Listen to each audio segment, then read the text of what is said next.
Assalamualaikum warahmatullahi wabarakatuh. Selamat pagi anak-anak. Baik anak-anak, di sini kita kembali dalam pembelajaran pendidikan agama Islam untuk kelas 6 semester kedua dengan materi pembelajaran menerima qada dan qadar. Anak-anakku sekalian,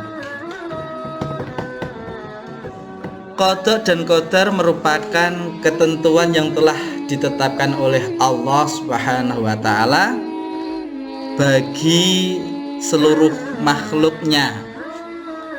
Qada dan qadar sering disebut sebagai takdir. Masalah takdir manusia adalah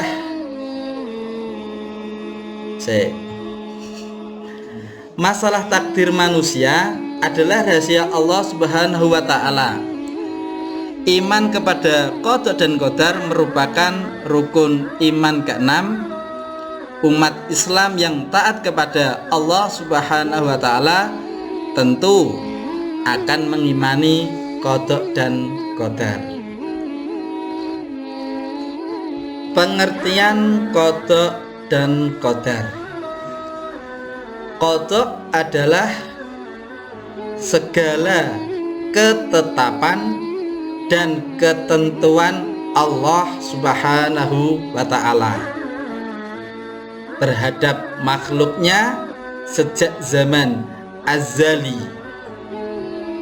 Zaman azali adalah masa terdahulu, yakni masa sebelum Allah Subhanahu wa taala menciptakan segala sesuatu termasuk manusia.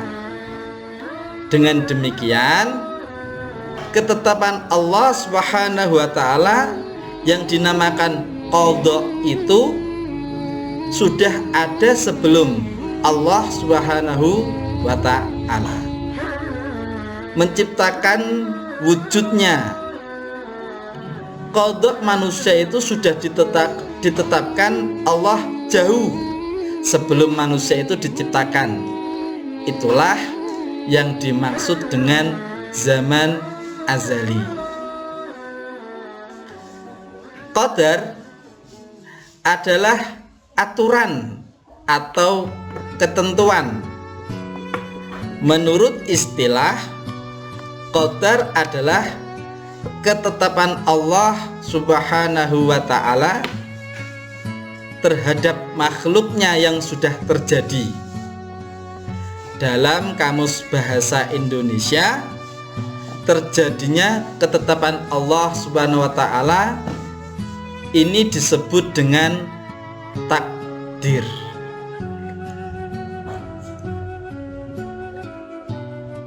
Berikutnya, meyakini qada dan qadar Allah Subhanahu wa taala.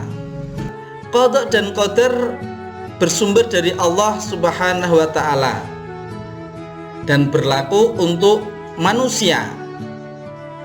Semua yang terjadi pada diri manusia adalah ketetapan dan takdir Allah Subhanahu wa taala.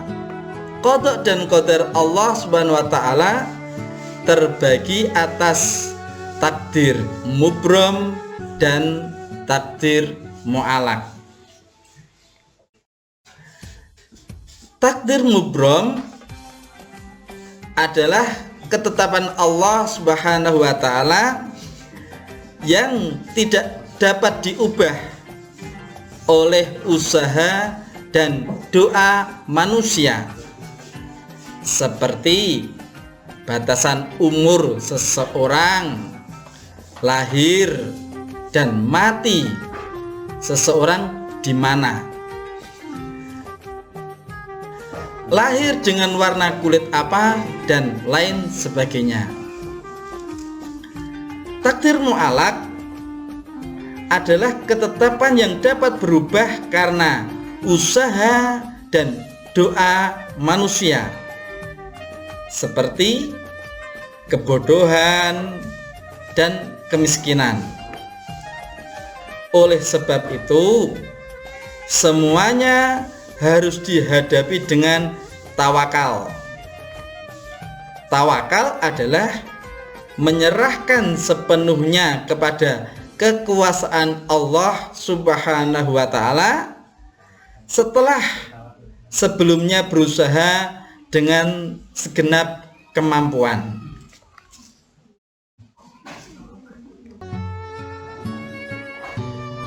Berikut adalah contoh dan qadar dalam kehidupan sehari-hari. Seorang ibu yang sedang hamil berharap anak yang dilahirkan nanti berjenis kelamin perempuan. Si ibu berusaha memeriksakan ke dokter dan berdoa agar diberi anak perempuan. Namun ketika lahir ternyata anaknya laki-laki. Dengan demikian, qadha Allah atas anak tersebut adalah laki-laki. Begitu juga seorang anak, ia tidak dapat memilih siapa ayah dan ibunya. Penentuan ayah dan ibu diri seorang anak merupakan bagian dari qadha dan qadar Allah. Yang B, seseorang menderita sakit parah dan dokter tidak sanggup mengobatinya. Namun orang tersebut memiliki semangat untuk sembuh dengan terus berikhtiar. Akhirnya penyakit seseorang itu dapat disembuhkan. Kesembuhan orang tersebut karena adanya qadha dan qadar Allah Subhanahu wa ta'ala. Sebaliknya, ada seorang yang sakit panas, sehari kemudian ia meninggal dunia. Nah, kejadian tersebut juga menunjukkan adanya takdir Allah Subhanahu wa ta'ala terhadap makhluknya. Ya, itulah tadi anak-anak pelajaran tentang pengertian qadha dan qadar Allah untuk kelas 6 semester 2 ini. Dan lain waktu kita akan sambung kembali. Dan selamat belajar.